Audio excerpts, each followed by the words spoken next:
Students, faculty, friends, and family of TU, please watch this whole video so you can understand the situation the university is currently in and why it matters.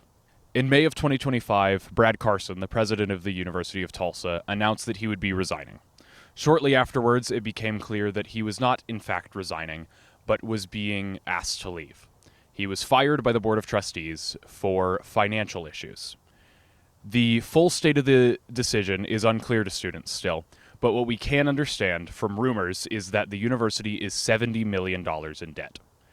Now, the Carson administration, beyond the $70 million of debt, left a lot of waves in its wake. But the most important one to me is the question of who will be our next president. Currently, we have interim president Rick Dixon, but he's only temporary. The university is actively searching for a new president, and I think it's incredibly crucial that anyone who cares about this university understands who they're looking at. Recently, a rumor has gone around between both faculty and students that Mike Case, a member of the Board of Trustees, and yes, that's Case as in the Case Athletic Complex, the Case Tennis Center, and the Pat Case Dining Center, which I'm standing in front of, has offered the board a $100 million dowry to the university if Kevin Hearn is chosen to be our next president. Now, this, of course, would erase that $70 million in debt that we are currently in and put us $30 million in the black, but not without dire cost. Since being appointed to the House of Representatives in November of 2018 by then-Governor Mary Fallin, Kevin Hearn has risen to be a prominent member of the National Republican Party. He was one of 126 Republican House members who signed an amicus brief to the Supreme Court contesting the results of the 2020 election. He was also one of 147 Republican House members to vote in favor of overturning that election. In 2021, he was among 16 House members to vote against the Bipartisan Allies Act that would increase special visas for Afghan allies of the U.S. during its invasion of Afghanistan. And in 2023, when Kevin McCarthy was vacated from his spot as Speaker of the House, Kevin Hearn was one of the main contenders for that position. In April of this year, he received a tour of a maximum security prison in El Salvador being used by the Trump administration to hold immigrants from the U.S. who had been forcibly removed, including immigrants who were illegally removed. He took no stance against this issue.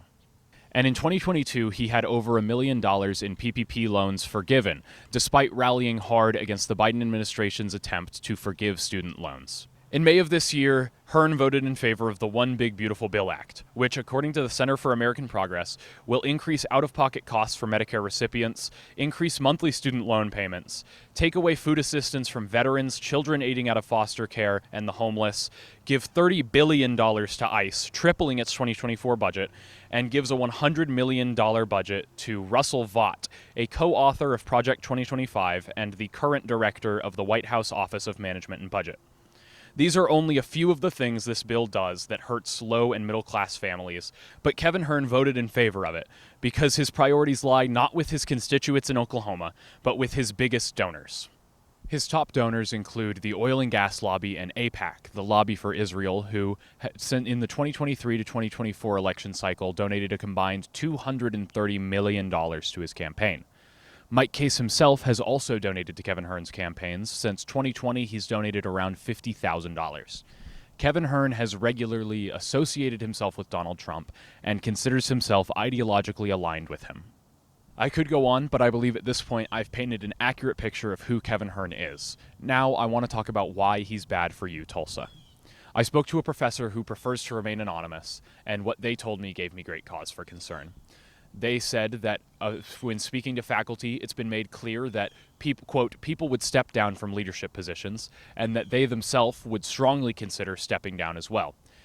They do not want to be a part of a university, particularly in a leadership role, that would hire Kevin Hearn to be the new president, one of the foremost deniers of the 2020 election. My source also said that they believe that if Kevin Hearn is selected as our next president, that the university will shift even further into STEM and, quote, downplay the idea that liberal arts is something we give a shit about here. This is incredibly concerning because even if you are a STEM student, and that sounds great, liberal arts are an important fundamental of college. It is what colleges were built off of in the first place. I also spoke to Lisa Cromer, the president of the Faculty Senate, who, as president, serves automatically on the Board of Trustees. She is on the presidential search committee, consisting of several members of the Board of Trustees, and while she was unable to confirm or deny whether there was a $100 million deal to make Kevin Hearn our next president, she was able to tell me that the board has hired Whit Kiefer, a search agency, to help them find our next president.